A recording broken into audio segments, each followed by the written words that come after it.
Hello students, maths के इस channel में पुनः आपका स्वागत है।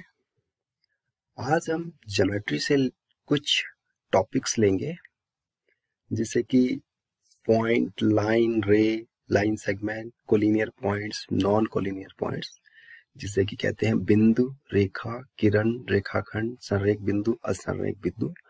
बहुत ही बेसिक कंसेप्ट है, इसमें बहुत से बच्चे आखिर तक बहुत बड़ी कक्षाओं तक समझ नहीं पाते। दरअसल इन बिंदु की इनकी डेफिनेशंस क्या है, इन पॉइंट्स की डेफिनेशंस क्या है। तो हम चलते हैं आज मैथ्स की शाखा जिसे ज्योमेट्री कहते हैं। इस तरह के इंस्ट्रूमेंट्स आपने देखे ही होंगे, आपके ज्योमेट्री बॉक्स में होते हैं। उनका क्या काम होता है, जैसे ये कंपास है, ये आपका कंपास है, ये आपका डी है, ये आपके सेट स्क्वायर है, ये आपका डिवाइडर, स्केल है। दरअसल ज्योमेट्री क्या है इसके बारे में थोड़ी सी हम जानकारी दे देते हैं। ज्यामिति जो है हिंदी में दो शब्दों ज्या तथा मिति से मिलकर बना है। ज्या का अर्थ होता है भूमि तथा मिति का अर्थ होता है मापन। तो पुराने जमाने में जो जमीन को नापना, भूमि को नापने की गणित को ही ज्यामिति कहते थे। इसे भूमिति भी कहा जाता था। और ग्रीक वर्ड में इंग्लिश का जो ज्योमेट्री है उसका दो उससे टूट के बना है। Geo means earth and metron means measure. तो मेजर ऑफ अर्थ मतलब कि जमीन को नापना ही ज्योमेट्री हुआ करता था पहले। लेकिन अब ज्योमेट्री के बहुत से सिद्धांत बदल चुके हैं, बढ़ गए हैं। इसको हम डीपली स्टडी करते हुए आगे बढ़ते हैं। जैसे पहले हमारे जब पुराने जमाने में जो रेखाओं तथा रेखाओं से घिरे क्षेत्रों के गुणों तक ही हमारी ज्योमेट्री सीमित थी। तो इसे इसलिए रेखा गणित भी कहा जाता है।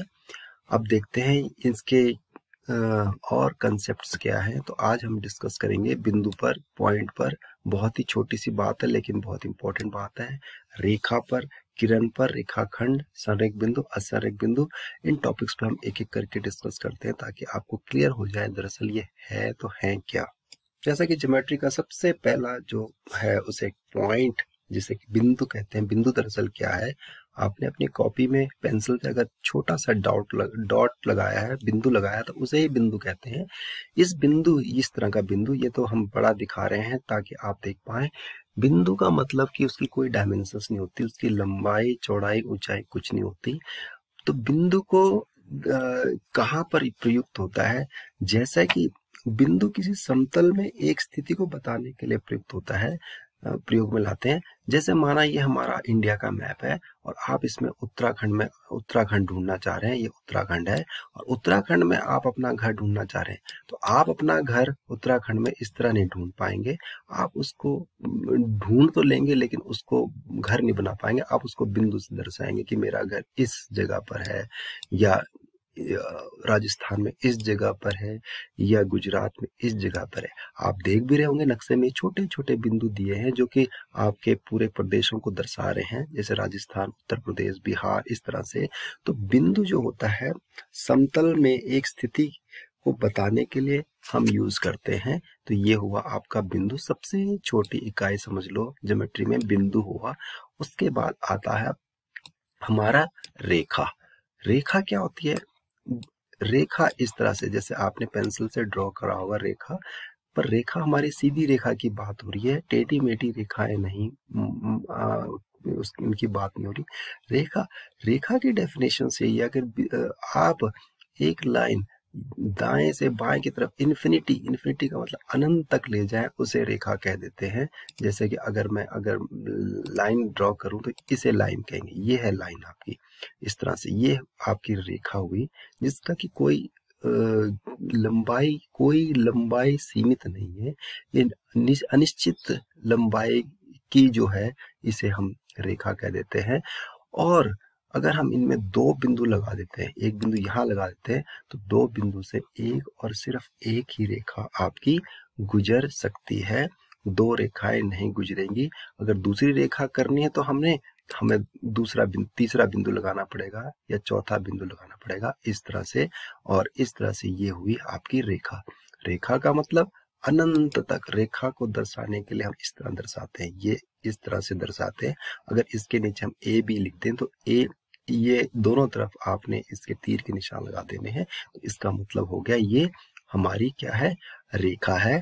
और ये तीर का निशान हमें बताते हैं कि ये रेखा की लंबाई जो है अनंत है, अनिश्चित है। अब जैसे बिंदु है, बिंदु पर ये बिंदु ही वापस ले लेते हैं। बिंदु से कितनी रेखाएं खींची जा सकती हैं? तो बिंदु से, एक बिंदु से असीमित हजारों करोड़ों रेखाएं खींची जा सकती हैं। इस तरह से, इस तरह से, इस तरह से आप एक बिंदु से कहीं हजारों अनंत रेखाएं खींची जा सकती है, लेकिन दो बिंदु से केवल और केवल मात्र एक ही रेखा खींची जा सकती है। तो ये आपके प्रश्न पत्र में आता है कि एक बिंदु से कितनी रेखाएं खींची जा सकती हैं या दो बिंदु से कितनी रेखाएं खींची जा सकती है। इसलिए आप ये छोटी छोटी बातें ध्यान में रखें, रेखा की बात भी रखें कि रेखा की लंबाई निश्चित नहीं होती। अब आते हैं हम किरण पे। किरण क्या है? किरण आपकी इस तरह से किरण, रे क्या होता है? इसका एक प्रारंभिक बिंदु होता है और अंत बिंदु इसका अनिश्चित होता है। तो रेखा को दर्शाने के लिए हम इस तरह से लेते हैं, जैसे कि टॉर्च, देखिए इस तरह से, ये देखिए, देख पा रहे हैं आप, इस तरह से एक इसका जहां पर ये लाल बिंदु है, जहां पर ये लाल, जहां से ये रेडिएट हो रहा है, जहां से निकल रही है, इसे कहते हैं प्रारंभिक बिंदु, स्टार्टिंग पॉइंट। और इसका कोई एंड पॉइंट नहीं होता, इसकी लंबाई भी अनिश्चित होती है। तो हम जैसे माना हमने ए है और इसको यहाँ से, इसका मतलब ये प्रारंभिक पॉइंट है और ये जो इसका एंड पॉइंट अनंत है, तो इसको हम तीर के निशान से दर्शाते हैं। तो ये आपका, इसे कहते हैं किरण।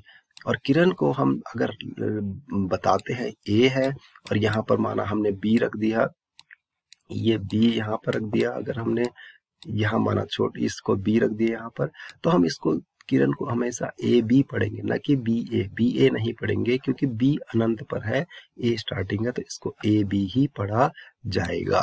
तो ये होगी रेखा। अब चलते हैं हम तीसरे पॉइंट पे।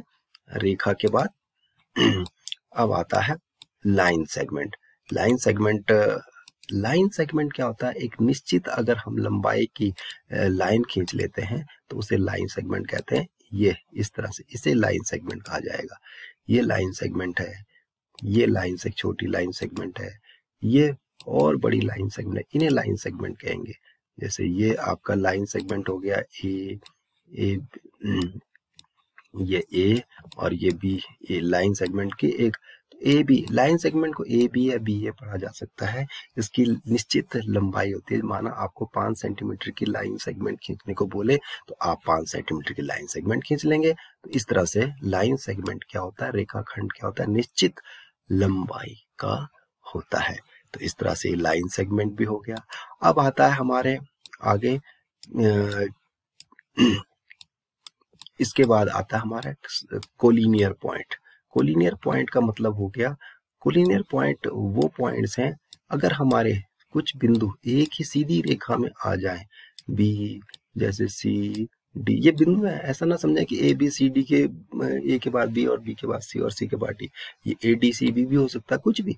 मतलब कि हमारे अगर कोई पॉइंट्स, माना हमारे कोई पॉइंट्स, ये पॉइंट्स एक सीधी रेखा में आ जाए, जिनका नाम कि मैंने ए बी सी डी रख दिया, ए बी सी डी या डी ए, कुछ भी रख दीजिए, ए बी और सी और डी, माना ये 4 पॉइंट है और हम इसमें से एक लाइन पास करने की कोशिश करते हैं, और ये लाइन जो हो सारे बिंदुओं को काटते हुए चले जाए, तो उसे कहते हैं कोलिनियर पॉइंट, संरेखीय बिंदु। देखिए ये लाइन मैंने खींची, तो इसमें, इस लाइन में जितने पॉइंट हैं, ये जो पॉइंट आप देख पा रहे हैं, ये सब पॉइंट जो हैं वो आपके कोलिनियर हैं, A B C D E F G, या जितने भी पॉइंट हैं, तो इसे कह दिया आपने कोलिनियर।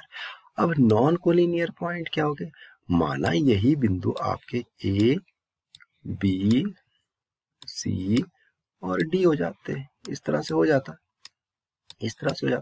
तो क्या आप इसमें कोई लाइन खींच सकते थे?